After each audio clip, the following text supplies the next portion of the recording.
Super Bowls.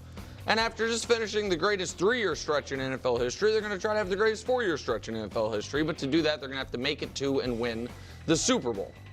Coach Mangini is joining us to give his offseason keys on how KC can make it to the Super Bowl 60. Try to be as unbiased as I was in the setup, Coach. Go right ahead. Yeah, that was quite a setup. I know we're going to have a lot of time to discuss the Kansas City Chiefs.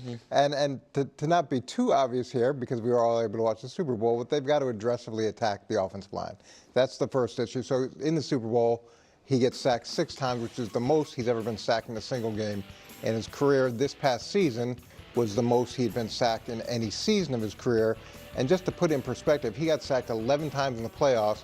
In 2019, he got sacked a total of 17 times the whole season. That was only 14 games, but still, proportionally, it's incredible. And it's very similar to what they were feeling after the Tampa Bay Super Bowl. Protection was an issue there. Protection's an issue here.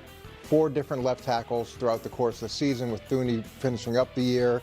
Obviously, that's not where you want to be. And then they've got the other issue of Trey Smith now is a free agent. Trey started 80 games since he's been there. So it's not just addressing the tackles, you also have the Trey Smith part of it. And really, as mobile as Patrick is, you want that to be a weapon. You don't want that to be a survival skill. And it's gotten to the point where it's more of a survival skill. All right, so let's stay here just for a second, because Tampa Bay Super Bowl, they hadn't really invested in the offensive line, and they had a bunch of injuries. They then, signed Thuney, they draft Creed, they draft Trey Smith, they went out and traded for Orlando Brown, they revamped the whole thing. The Chiefs right now have a $20 million right tackle, the highest paid center in football history in Creed, who's awesome, and Joe Thuney, who at the time was the highest paid guard ever. Do you think that it is smart for them to pour more financial resources into that spot, or they drafted offensive linemen in the 2nd and 3rd round each of the last 2 years? Those guys weren't ready to play this year. Or do you have to try to use the guys they've drafted, Wanya Morris or Kingsley Suamataia? Because it's just to be fair, they haven't been cheap on the offensive line. Those guys just got their butts whooped in the Super Bowl. Yeah, I don't think you necessarily have to solve every problem with money, but you've got to look objectively at what you have on the roster, and you've got to be realistic as, okay, we may have drafted this guy in the 2nd round, but he's not progressing as well as we expect him to, and maybe we don't think he's ever going to be the guy that we hoped he is. So you've got to have some honesty there in terms of what you have, and then when you've got a guy like Patrick Mahomes and you're playing a game. You're playing the Super Bowl. There were times where receivers were open. He had chances for big plays, but he just couldn't get the ball off. So yeah, you don't want to be disproportionate in the way that you allocate your resources. But in order for their greatest resource, Patrick, to be as effective as he can, they've got to get that right, and it can look a lot of different ways. For me, I feel like you have to address inside out. Like, I get it, left tackles, right tackles, tackle positions are very important. But what I saw in the Super Bowl with Joe Thuney obviously moving out, playing tackle since week 14 or something like that, like the void and having voids now on edges and up the middle. Like, so if you were to lose Trey Smith, which is very likely. I think they are going to lose. Which is very likely. You have to, Patrick Mahomes can deal with the edges, but having defenders come free on the edges and inside, that's asking him to overcome a lot. That's eliminating his running ability and using it as a resource and taking it away from it being a weapon, as you mentioned. Yeah. And this is what I said, that always made Patrick Mahomes and the Kansas City Chiefs so good, is that Patrick Mahomes' mobility was really always plan B, plan C, plan D. It was never really plan A, like we see Lamar Jackson, Josh Allen, etc. And it's to their detriment. Those teams rely too much on the physicality, the mobility, the speed, the escapability, whatever specific, physical trait we're talking about. Whereas for Patrick Mahomes, especially as the years went on, it was really used to just as the ultimate parachute. And that's where they were and that's a massive benefit. That's a massive benefit, but you could see that even that has its limitations. And Patrick Mahomes, little by little, just won't be that same 24, 25-year-old that he was. Because there were times that he could have technically escaped and you would have almost expected him to, to kind of, be a cheat code, and he was unable to. He just simply was. There was times that you're just like, okay, he's going to maybe be able to break off for a run here, and then he gets tackled for a 1 yard loss, for like a 1 yard gain or something, or an actual sack. I think the good news for the Kansas City Chiefs is obviously their O-line was kind of a limitation for them, but the good news is there's a couple of good pieces. One, the Philadelphia Eagles had the best defense in the NFL. So it's not like every team you're facing is going to be able to do that. And there's this whole idea of like, oh, the Eagles, they have the blueprint now on how to beat Patrick Mahomes. And it's like, yeah, the blueprint is to have an elite defense and get after the quarterback. Like, okay, sure. Best of luck to you, So it's just the Baltimore Ravens had a great defense in the AFC Championship game. And yeah, they were able to only hold the Chiefs to 17 points, but it didn't look like, what the Philadelphia Eagles did. So, and there were years that the Bills had a decent, good defense, although they always kind of dealt with injuries, unfortunately for them. But, I think it's always tough if you're going to use your biggest failure. On one side, it's a good thing. You use your biggest failure against the best team you faced, which was the Philadelphia Eagles, and it really highlights your weaknesses, which is great. But it's also kind of the balance of understanding, well, this is like the best of the best. They're the literal Super Bowl champions. And so you're just like, okay, not every team is going to be able to do what the Philadelphia Eagles did, but it still highlights what we need to work on. They were still able to get after our weaknesses. But here's another good thing, honestly, about the Kansas City Chiefs losing. So here's a clip. It's very short that I really want to play you. It's about the Kansas City Chiefs, about the Eagles beating them.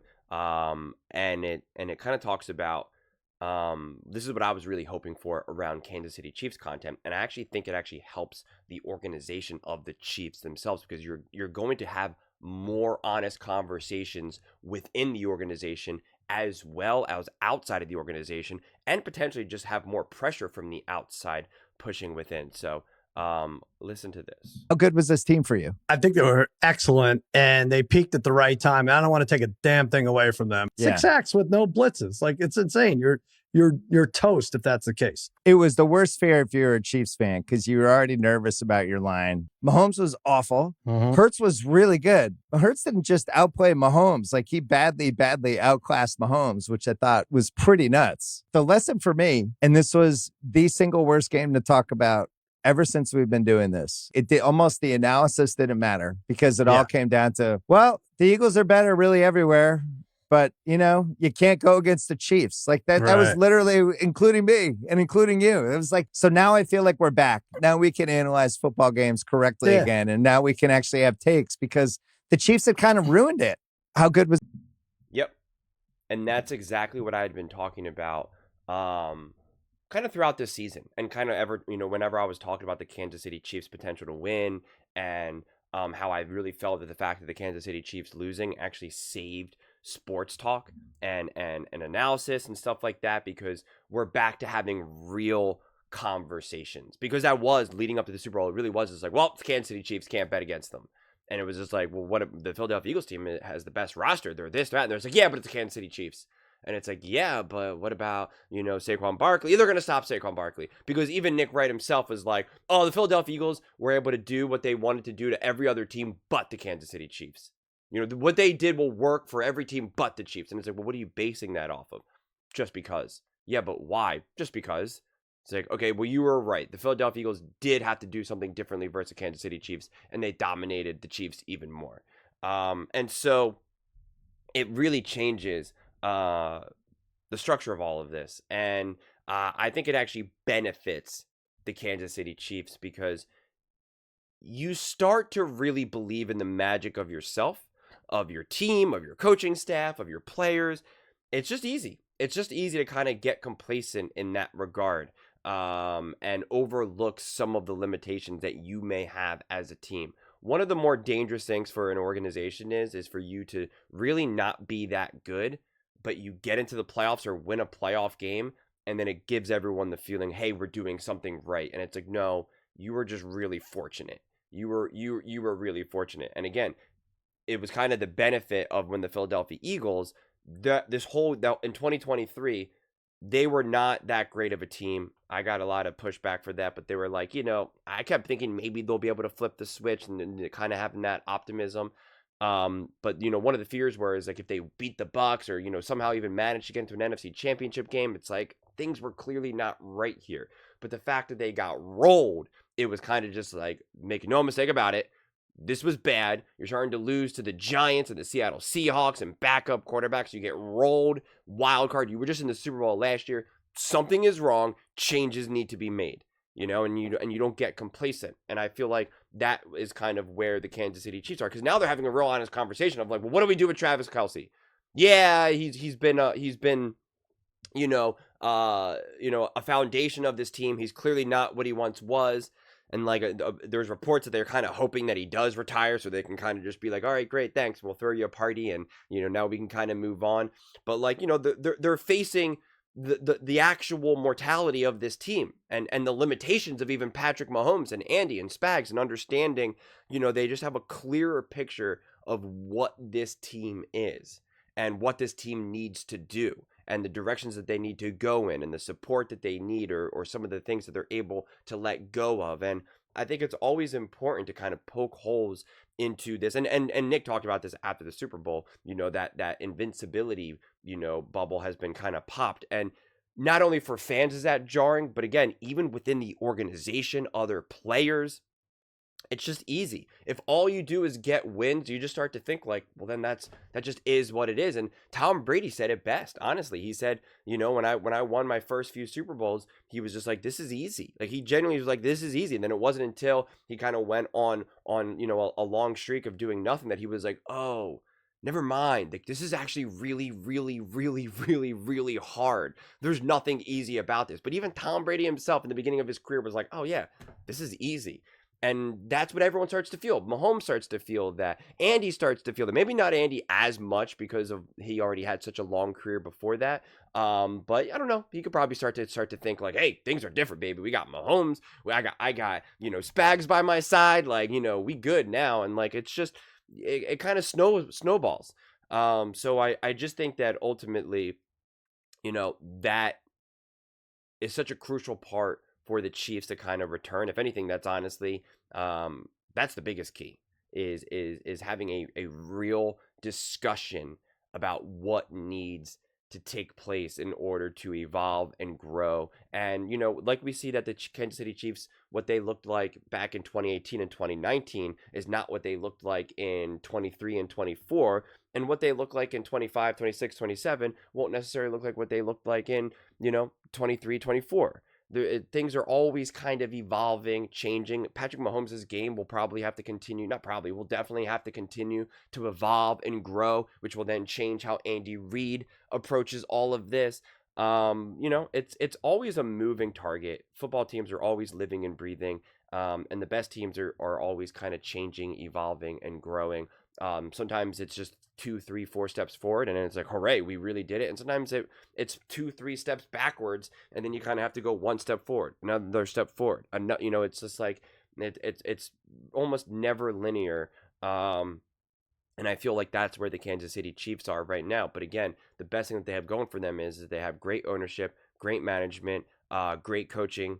And, the key point, at this point, it's really just Mahomes. And we can add in Chris Jones, I suppose. But, like, really, you still have that core piece. I'm not so sure going into the playoffs next season, you're going to have this, if Kelce is playing, if you're just going to have this automatic, like, well, we know Kelce will step up in the playoffs. I don't know if you're going to have that same level of confidence anymore. But, yeah, I think the Chiefs are in a better spot than people give them credit for. I think the biggest question remains, and I've been asking this question, quite frankly, for a few years now, and the other teams have never been able to, quite frankly, answer the call, but it's really more not so much about the Kansas City Chiefs getting better, because of course they're going to do everything they can to get better, but it's really like, how much better do the teams around them get? Do the Bills get better? Do the Ravens get better? Do the Bengals get better? Do the Broncos and the Chargers and the Raiders, with all the changes that they're making, do they get better? that to me is a bigger indicator, will be a bigger indicator of how successful the Kansas City Chiefs can be, because they've been able to feast and take advantage of not only a weak division, but then also consistently take advantage of the incompetence, quite frankly, of the Bills, the Ravens, the Bengals. Like, they've been able to be like, we're just better run than you, man. Yeah, we got Mahomes and Andy and Spags and all of that. We're better prepared. We execute better, and we're just run better than you, like, and that's how they've been able to just keep winning, quite frankly. It's why they've been able to win Super Bowls without, cartoonish numbers, massive moments from Mahomes or anything like that. It's just like, yeah, we're just going to be better than you because you're just not good enough. And you will make mistakes. And every year it's always like, okay, well, can the other teams now take that step forward? That's, I have no predictions about that. It's kind of a wait and see. I thought the Ravens were going to take that step forward. They did not. The Bengals, they did not. The Broncos and Chargers seem to be on the right track, and that's always, since they're within division, those are always kind of wonky, games and season trajectories are always a little tough to predict. But I do imagine, if I had to guess, I do imagine that the path will get a little bit harder for the Kansas City Chiefs because of the field around them, but not in a way that's just kind of like, look out, the Kansas City Chiefs are now, no longer at the top. They're now in the middle. More so that I just think that there's the potential that these other teams are going to be a little bit more on equal footing, and it's up to the Kansas City Chiefs to kind of, find their next version of where what edge do they gain. But those are just my thoughts. I'd absolutely love to hear yours. What do you guys all think about the Kansas City Chiefs? What do you think will be the biggest key for them to return to the Super Bowl? Let me know in the comments below. I read every single comment, so whether you agree with me or disagree with me, either way, let's get in some discussions. Let's get in some fights. But ultimately, let's just have some fun. And please do consider subscribing. We are building an amazing community here, and I absolutely love to see you part of it. I want to build something that we all genuinely feel connected to. Something that we're really excited to be part of. I think we're well on our way to doing it. And please don't forget to give this video a thumbs up, as it really does help the visibility and the algorithm. Thank you so much. See you next time.